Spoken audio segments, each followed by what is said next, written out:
Assalamualaikum warahmatullahi wabarakatuh. Perkenalkan, nama saya Muslim Asidiki dari mahasiswa Universitas Cyber Asia kelas MJ502. Di sini saya akan mempresentasikan tugas terstruktur dari mata kuliah Manajemen Risiko. Jadi, screen terlebih dahulu.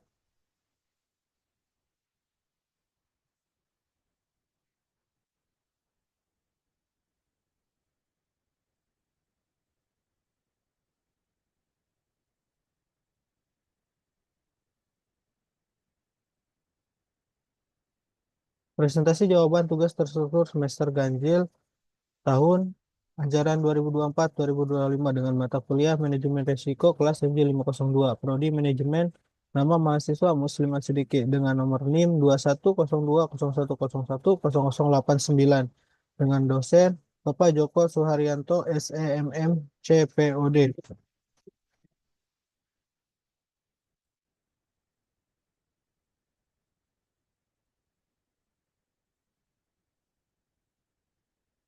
Nomor satu, jenis-jenis risiko utama.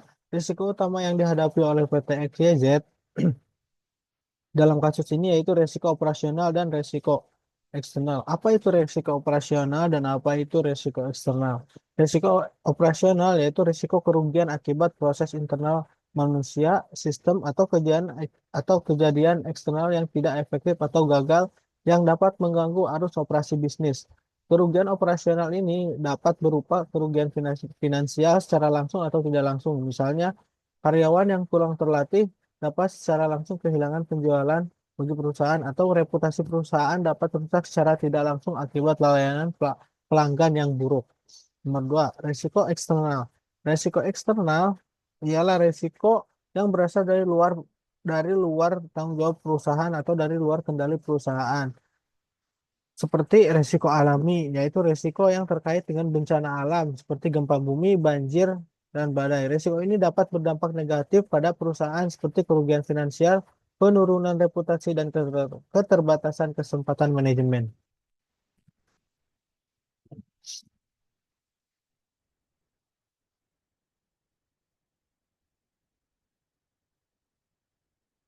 Kedua, ada beberapa dampak resiko terhadap berkelanjutan bisnis pada perusahaan tersebut, yaitu hilangnya kendali sistem atau data, kerugian finansial termasuk penolakan klaim asuransi. Nomor tiga, bahaya keselamatan, mendapat kerusakan reputasi perusahaan, kerusakan infrastruktur, pergantian pelanggan, tanggung jawab hukum atau denda peraturan atas kerugian yang terjadi, dan tanggung jawab hukum atau denda sesuai peraturan atas kerugian yang disebabkan oleh risiko eksternal atau di luar kendali dari perusahaan. Contohnya seperti yang dialami oleh perusahaan ini yaitu keterlambatan pengiriman atas terjadinya banjir bandang di jalan dan terdapat kerusakan pada barang. Nomor tiga, langkah-langkah mitigasi risiko. Metode pertama untuk melakukan mitigasi risiko adalah dengan melakukan analisis risiko yang komprehensif. Langkah ini melibatkan identifikasi dan penilaian risiko yang mungkin timbul. Mulailah dengan membuat daftar semua risiko yang relevan dengan tujuan atau proyek yang ingin dicapai. Setelah itu, nilai-nilai masing-masing risiko berdasarkan tingkat keparahan dan probabilitas terjadinya. Dengan demikian, dan dapat mengidentifikasi risiko yang paling signifikan dan fokus pada upaya mitigasi yang tepat. Analisis risiko merupakan langkah penting dalam mengidentifikasi dan memahami potensi risiko yang dapat mempengaruhi organisasi atau proyek. Dalam melakukan analisis risiko, ada beberapa langkah yang dapat diikuti untuk membantu dalam mitigasi risiko. Berikut adalah langkah-langkah umum dalam melaksanakan analisis risiko dan mengimplementasikan tindakan mitigasi. Yang pertama, identifikasi risiko. Langkah pertama dalam analisis risiko adalah mengidentifikasi semua kemungkinan risiko yang dapat mempengaruhi organisasi atau proyek. Melibatkan berbagai pemangku kepentingan dalam proses ini dapat membantu mendapatkan pemahaman yang lebih komprehensif tentang risiko yang ada. Gunakan pendekatan yang sistematis seperti brainstorming atau analisis SWOT untuk mengidentifikasi risiko secara rinci. Nomor dua, penilaian risiko. Setelah risiko teridentifikasi, Langkah selanjutnya adalah melakukan penilaian risiko untuk memahami dampak dan kemungkinan terjadinya setiap risiko. Dalam penilaian risiko, risiko biasanya dinilai berdasarkan dua dimensi, dampak beberapa serius konsekuensinya, dan kemungkinan seberapa mungkin risiko itu terjadi. Penggunaan matriks risiko atau skala penilaian dapat membantu dalam menentukan tingkat risiko.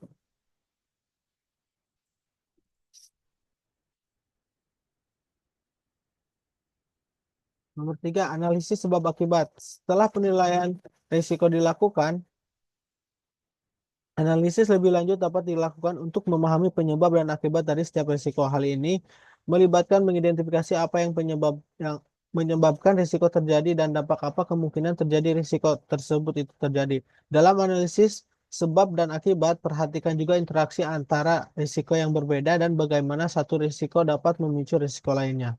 Nomor 4, prioritaskan risiko. Setelah analisis risiko dilakukan, langkah selanjutnya adalah memberikan prioritas pada risiko berdasarkan dampak dan kemungkinan terjadinya.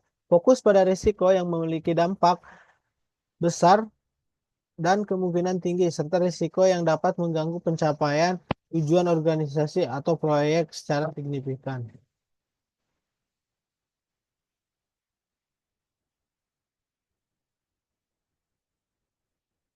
Nomor 5, pengembangan strategi mitigasi.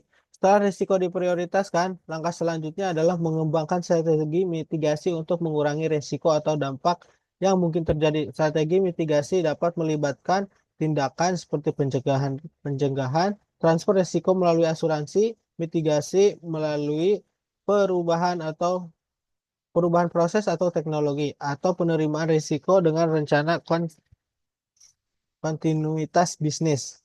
Nomor 6, monitor dan evaluasi. Setelah tindakan mitigasi diimplementasikan, penting untuk terus memantau dan mengevaluasi efektivitas tindakan tersebut. Tinjau secara berkala risiko yang ada dan perbarui analisis risiko sesuai kebutuhan. Jika risiko baru muncul atau risiko yang ada berubah, lakukan analisis ulang dan terapkan tindakan mitigasi yang sesuai. Jadi kesimpulannya, untuk memitigasi risiko, perhatikan risiko-risiko yang akan terjadi ke depannya dan mengevaluasi risiko-risiko untuk menghindari risiko kerugian pada perusahaan seperti yang terjadi di perusahaan PT XYZ tersebut. Langkah-langkahnya seperti ada pada langkah-langkah tersebut, yaitu dengan mengevaluasi risiko, menganalisis risiko, identifikasi masalah pada risiko, dan yang paling penting memperhatikan risiko-risiko yang akan terjadi ke depannya. Mungkin itu yang dapat saya sampaikan. Terima kasih. Mohon maaf jika ada kurangnya. Assalamualaikum warahmatullahi wabarakatuh.